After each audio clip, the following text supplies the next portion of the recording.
দীপার কাছ থেকে খাবারগুলো নিয়ে এসে ফান্টুস রূপাকে দিয়ে বলে, তোর মায়ের মতো একজন তোর জন্য এই খাবারটা পাঠিয়েছে। দীপার মনে হয় যে একবার ওই মেয়েটাকে গিয়ে দেখে আসলে হয় না। তখনই সোনা দীপাকে ডেকে বলে, মা তুমি কি আমার কাছে আসবে নাকি আসবে নাকি? ফান্টুস রূপাকে বলে, তোর মায়ের স্বপ্ন পূরণ করার জন্য তোকে তো খেয়ে পড়ে বাঁচতে হবে। রূপা ফান্টুসকে বলে যে আমি একদিন আমার বাবার থেকেও অনেক বড় ডাক্তার হয়ে ফিরে আসব। আমার মায়ের স্বপ্ন আমি পূরণ করব। সেই দিন মা তুমি গাছের পাখি হয়ে, তা না হলে আকাশের সব থেকে বড় তারা হয়ে আমার কাছে ফুলে এসো। রূপার কাছে ব্যাডমিন্টন খেলার জেদ করলে দীপা ব্যাডমিন্টন খেলতে গিয়ে হঠাৎ করে রূপাকে কল্পনা করে। তখনই সোনা বলে, মা ওখানে কেউ দাঁড়িয়ে নেই। সেই সময় বীর কান্না করতে শুরু করলে দীপা বলে, ওকে ভ্যাকসিন দেওয়া হয়েছিল, ডক্টর বলেছিল যে ওর জ্বর আসতে পারে, এখন আমাকে ওকে নিয়ে ডক্টরের কাছে যেতে হবে। তখন সোনা জেদ করে যে মা আমিও তোমার সঙ্গে ঝাড়ুতে বসে সোনা জেদ করে যে মা তুমি যদি ভাইকেও কোলে নিয়েছ তবে আমাকেও কোলে নিতে হবে। দীপা বলে, আমি তোকে কি করে কোলে নেব? সোনা বলে, তাহলে তুমি ভাইকে কোলে নিয়েছ কেন?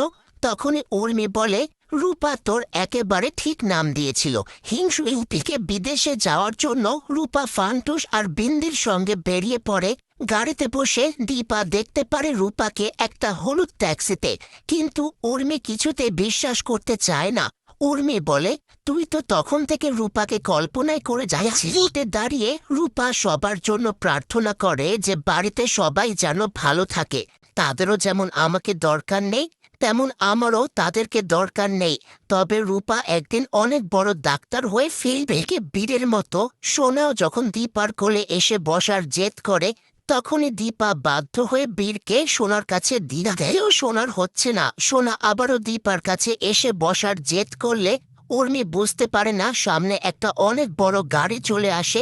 উর্মি ব্রেক কষে দিলে গাড়িটা একটা খাদের সামনে এসে দাঁড়িয়েছে। গাড়ির দরজা খুলে বাইরে বেরিয়ে যাবে সেই উপায়ও নেই, কেন কি দরজা খুললেই গাড়িটা একটু একটু করে এগিয়ে যাও না। তখনও সামনে আসার জেদ করলে দীপা বিরক্ত হয়ে সোনাকে বলে, তুমি যেখানে আছো সেখানেই বসে থাকো।